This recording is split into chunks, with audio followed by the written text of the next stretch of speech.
carnaval de carácter popular esencialmente es lo que podríamos llamar el hijo de un sector barrial de un pueblo, que no tiene un cronista que escriba en un periódico o que narre a través de una reseña su nacimiento. Por eso es muy difícil hablar sobre el origen de los carnavales populares de los diferentes pueblos de la República Dominicana. La primera reseña que podríamos encontrar en relación a lo que es carnaval, paradójicamente no aparece en una crónica, sino en un proceso judicial incoado en el 1532 en la Real Audiencia de Santo Domingo en contra de un clérigo, Álvaro de Castro, quien había venido a la isla de Santo Domingo en el 1513 en el séquito eclesiástico del primer obispo que vino a América, que fue el obispo Pedro Suárez de Deza, obispo de la Concepción. Vino con el cargo de deán de la Catedral de la Concepción. Estando en la Concepción entre los años de 1513 a 1517, que fue su vida eclesiástica en la misma, fue además representante del Tribunal de la Santa Inquisición de la isla de Santo Domingo para toda la banda norte de esta isla. En el proceso que se le sigue por amancebamiento y uso de los diezmos de la iglesia en su provecho, hay algunos testigos que afirman que residiendo en la Concepción se le vio en algunas ocasiones, junto con sus amigos, corretear por las calles de la villa, jaraneando, bebiendo y haciendo un juego de lanzas y apellidándose moros y cristianos. Si estas declaraciones que aparecen en este proceso judicial lo tradujéramos a un lenguaje actual, encontraríamos que ellos lo que están diciendo que Álvaro de Castro y sus amigos en algunos días del año se ponían a beberse unos tragos en las calles de la Concepción, correteaban por las calles, tocaban, y el juego de caña venía a ser una especie de juego de lanza. Y apellidarse moros y cristianos era que uno vestían como cristianos y otros iban a vestir como moros. El vestirse como cristiano no implicaba ningún problema, su ropa normal. Pero ya vestirse como moro sí implicaba un problema. Y hasta un problema que podía conllevar que fueran sometidos a la acción del Tribunal de la Santa Inquisición. En esos momentos estaba totalmente prohibido traer a América vestuarios moros. Entonces, para ellos apellidarse o vestirse como moro, tenían que ponerse una chilaba, una bata, ponerse un albornoz, es una especie de turbante, pero también teñirse la piel de negro, recordando que el moro no es el árabe, sino el habitante de la Mauritania, un lugar del norte de África, y que todos eran de piel oscura. Por lo tanto, hoy diríamos, se disfrazaban de moros. Los de cristianos no se disfrazaban. Si lo trajéramos al carnaval de La Vega, por ejemplo, diríamos los aguantavejigas y los diablos. Los aguantavejigas serían los cristianos y los diablos serían los moros. Esa es quizás la primera reseña o algo de que podríamos hablar de moros y cristianos. Y este juego de moros y cristianos todavía está vigente en España, esencialmente en la parte sur de España, y donde más se juega es un poblado llamado Crevillense. Y se hace para el 4 de octubre, fiesta de San Francisco de Asís, que es el patrono de ese pueblo. Pero también debemos recordar que los primeros frailes que estuvieron en la Concepción haciendo una vida conventual y educando fueron los monjes franciscanos del convento de San Francisco. En esencia, en el carnaval dominicano vamos a encontrar diferentes influencias. podemos encontrar influencia española, italiana, africana, pero también encontramos influencia de la Oceanía. Y vamos a empezar quizás por el que menos conocemos por su influencia, que es influencia religiosa más que nada, porque el carnaval es una ceremonia originalmente religiosa. Los papeluces de Cotuí, que originalmente se disfrazaban con hojas de plátano, es un disfraz esencialmente de la Papúa, del Pacífico, donde los hombres se asemejan a las matas de plátano, que es el alimento básico de ellos, y se visten así para que sus dioses le den muy buenas cosechas de plátano o de guineo o de rulo. Después encontramos influencias africanas en otros muchos carnavales, pero quizás donde encontramos la influencia africana más marcada es en los cachúas de Cabral, que salen los Viernes Santos. Es una ceremonia esencialmente religiosa africana y hay estudios muy buenos de ello, hechos por un sacerdote africano, porque esta ceremonia, que nos extraña mucho, tiene una esencia muy pero muy religiosa. Ellos suben sobre las tumbas de quienes han sido cachúas y en la noche del Viernes Santo están sonando sus fuetes, cantando y en constante movimiento. ¿Dónde está esa esencia extraordinariamente religiosa que pega con el cristianismo? El Viernes Santo, Cristo está crucificado, Cristo está muerto, Cristo no puede socorrer a nadie, está en la cruz. Por lo tanto, en la noche del Viernes Santo está el diablo sin nada que le impida apoderarse de las almas que él quiere apoderarse.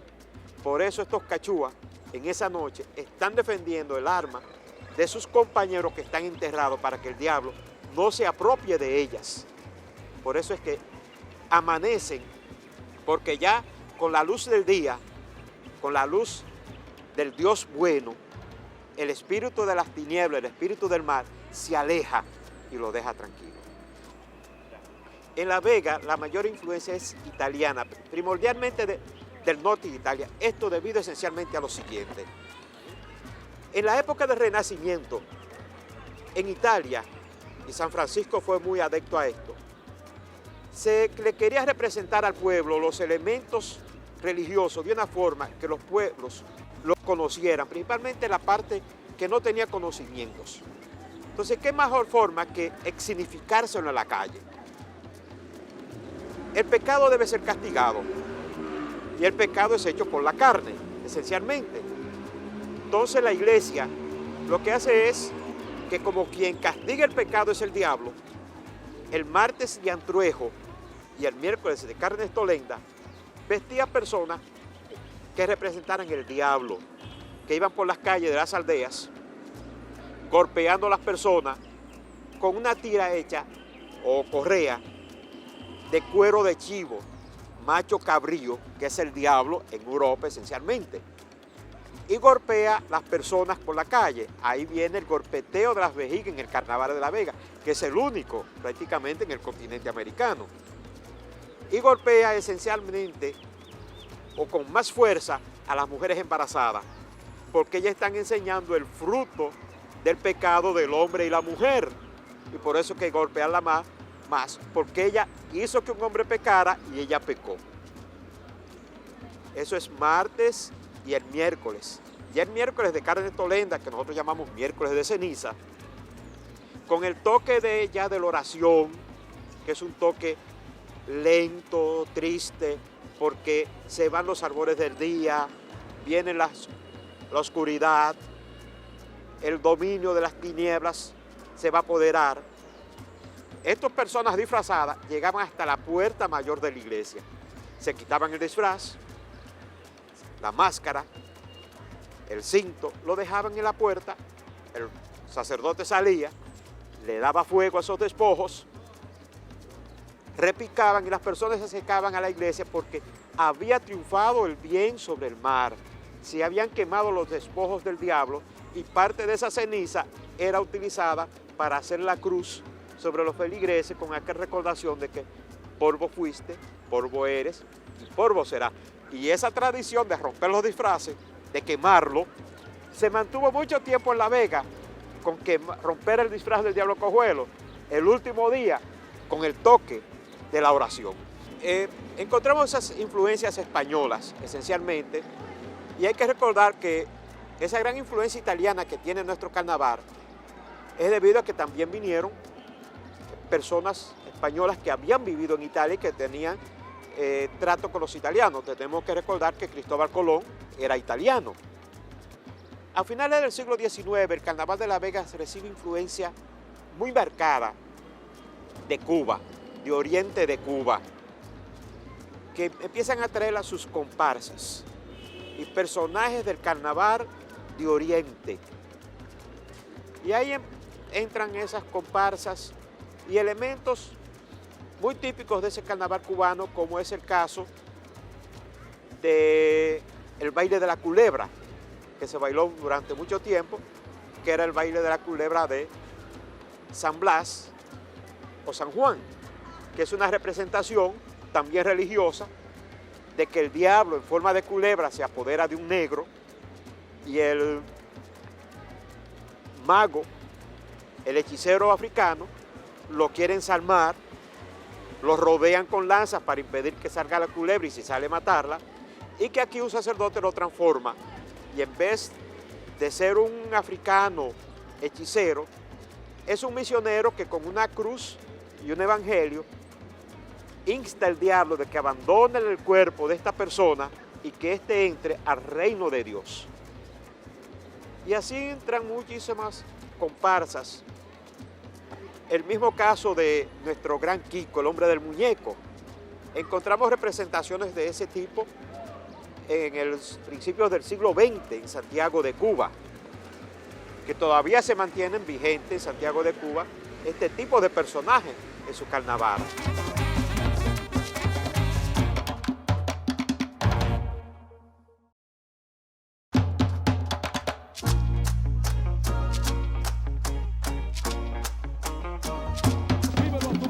Disfrútalo, esta es la tradición de nuestro pueblo, esta es la gran tradición del carnaval, 1989, desde La Vega, capital del carnaval.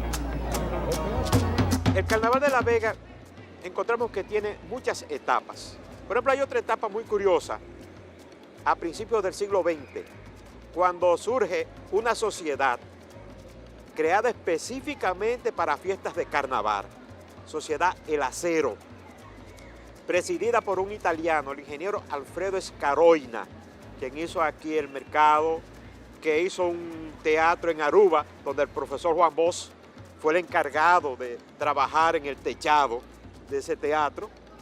Hizo construcciones en San Pedro de Macorís, en Santo Domingo, en San Juan de Puerto Rico. Y él creó una sociedad en La Vega especialmente para hacer fiestas de carnaval en Villarrosa, en la calle. Bailes en horas de la noche. Y ahí iba la sociedad de La Vega a bailar en la calle junto con las comparsas de Villarrosa.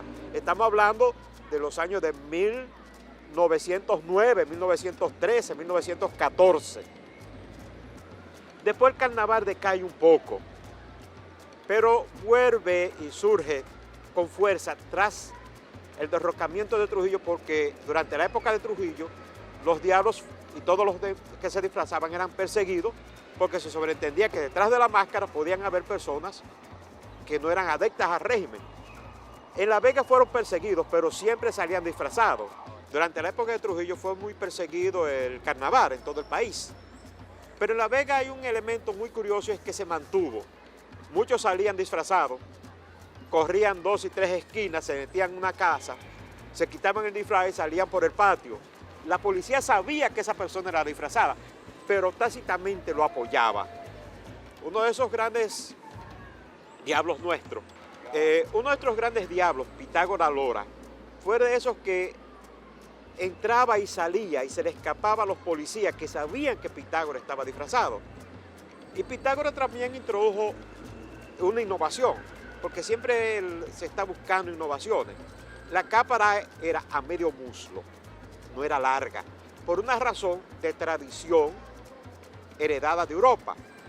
El plebeyo no puede usar capa larga, va a la cárcel, es apresado.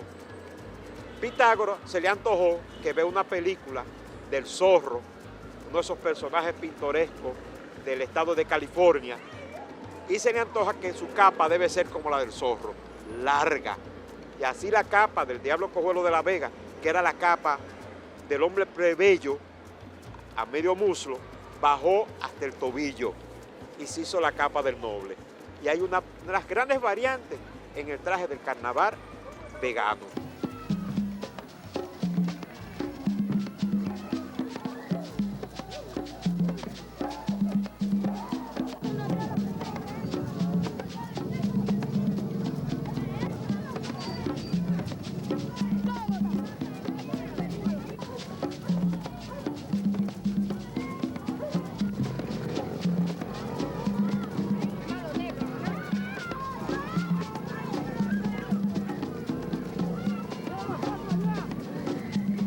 Como hablábamos de ese disfraz que tenemos mucha influencia italiana, el disfraz nuestro es esencialmente muy parecido al traje, una mezcla del traje del bufón, del noble del medioevo, con el traje del hombre de pueblo y con el traje del noble.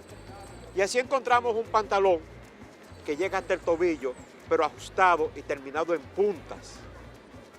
La camisa es ancha, con las mangas anchas, pero también ajustado a las muñecas y ajustada a la cintura y con una fardilla, que es el chaquetón, la camisa del hombre plebeyo. Termina en punta porque entonces se le ajusta a lo que es el bufón, terminando en punta, para que en cada uno ponerle un cascabel. Hay una capucha para cubrir, que es la misma capucha que tiene el plebeyo que no puede utilizar, un sombrero para protegerse del sol o del frío. Entonces tiene una capucha o capirote que lo une a la capa y está unido para que no se pierda. Entonces, ¿por qué este cascabel en el traje del diablo? Es una reminiscencia del bufón del medioevo. El bufón en los palacios era el único que tenía derecho a burlarse y a decir las verdades. Las verdades no se podían decir. Pero el bufón, que normalmente era una persona enana, contrahecha, que estaba para divertir con su forma de expresarse y con sus gestos, siempre se escurría y veía lo que no querían que se viera y oía lo que no querían que se oyera. Y entonces más de una vez empezaba a decir que detrás de un tapiz había visto una damisela muy acaramelada con uno que no era su marido ni su novio, que qué hacían tanto tiempo en silencio y el tapiz moviéndose tanto. Parece que en algún momento tocó en algo, o al rey, o a un noble, y dijo, ¿y cómo me haré para impedir que este señor oiga lo que no debe oír y vea lo que no debe ver? Muy simple. Vamos a ponerle en la ropa cascabeles y así no puede acercarse en silencio. Y podemos suspender la conversación o podemos suspender el lance amoroso. Y entonces nuestro diablo tiene ese cascabel que lo hace sonoro, como una reminiscencia del cascabel del bufón en el medioevo. El elemento careta en nuestro carnaval, que es esencial, originalmente era una máscara muy europea, muy italiana. Una mezcla de facciones humanas y de facciones de chivo, macho cabrío. Por eso encontramos que la careta tradicional vegana es la facción de un hombre pero alargado, con una barba a lo de chivo o macho cabrío, unas orejas puntiagudas, alargadas, y una nariz muy aguileña, como lo tiene el italiano, pero esencialmente el italiano de la parte norte. Después vinieron algunas modificaciones antropomórficas con tendencias africanas de animales. y así aparecieron caretas hechas por el gran caretero, nuestro padre de nuestro carnaval, Felipe Abreu, que eran las caretas, por ejemplo, de la cara de león, cara de caballo, cara de vaca, con cara de animales que ya tienen una trascendencia hacia lo africano, hacia lo antropomórfico. Después surge un gran diablo cojuelo, Miguel Díaz, que quiere buscar una transformación y empieza a distorsionar un poco la careta del diablo, igual que Burgos, otro gran diablo vegano. Miguel Díaz ya muerto y su carnaval lo vivió con intensidad. Y ya hacen las transformaciones de las caretas que Felipe la acoge y va evolucionando la careta hasta llegar ya a la década del 90, donde la máscara vegana sufre transformaciones. Se mantienen líneas tradicionales, pero se mantiene otra línea que recibe las influencias de las tiras cómicas japonesas y las influencias de las máscaras de Halloween de los Estados Unidos, y ya hay muchas variantes en la máscara, pero hay careteros que mantienen en el carnaval vegano una línea de máscara tradicional hacia el diablo europeo.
El Carnaval de La Vega, como decíamos anteriormente y como estábamos conversando, ha tenido muchas variantes y muchas modificaciones porque ha mantenido raíces muy antiguas, pero también ha ido evolucionando, ajustándose al tiempo, con la necesidad de la sociedad.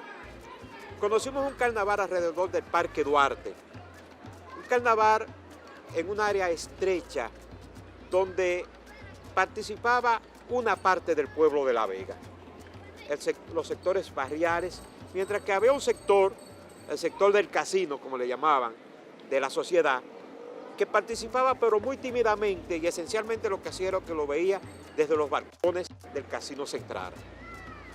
A veces bajaba y se unía al pueblo en la fiesta del Carnaval Popular.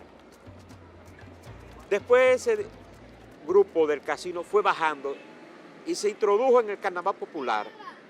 Y eso dio origen a una nueva evolución del Carnaval de La Vega, que se transforma en el único carnaval de carácter policlasista en la República Dominicana, donde los elementos que están en él, los que están disfrazados, los que están viendo y los que están aguantando vejiga, pertenecen a toda la estructura de una sociedad. Por eso en este carnaval nuestro de La Vega podemos encontrar detrás de una máscara una persona que vende plátano en el mercado, una persona que se gana la vida barriendo las calles de Las Vegas. Pero también podemos encontrar una persona que es un cirujano plástico, un cardiólogo, un juez de un tribunal, un catedrático. Podemos encontrar muchachas que se ganan la vida lavando ropa o lavando mondongo, pero encontramos también hijas de millonarios y empresarias y banqueras detrás de una máscara. Lo mismo pasa con el que está aguantando vejiga. Por eso es el único carnaval de carácter policlasista en esta República Dominicana. Cerrajería en general, hacer llaves de todo tipo. Trabajo en el Banco Popular. Y es muy bonito disfrazarse. Yo les exhorto a todas las muchachas que se disfracen porque es lo más bonito. Bueno, ahora mismo pertenezco al grupo de las hormigas. Tengo 3 años consecutivos perteneciendo. Nada, y todo bien. En La Vega, en el carnaval, no hablamos de comparsa, sino de grupos. Y es muy simple. Aquí las personas forman una agrupación homogénea, sin importar el estrato social. Se unen, aunan esfuerzo para salir todos con un disfraz igual. Por eso no es una comparsa, como hay en otros lugares, sino es una agrupación donde lo que impera esencialmente es la amistad y la unidad entre las personas que se pasan 11 meses trabajando o haciendo actividades para lograr una finalidad que es disfrazarse. Es muy difícil decir cuál es el primer grupo, pero hay 2 grupos que son esencialmente muy viejos. Uno es el grupo de los Broncos.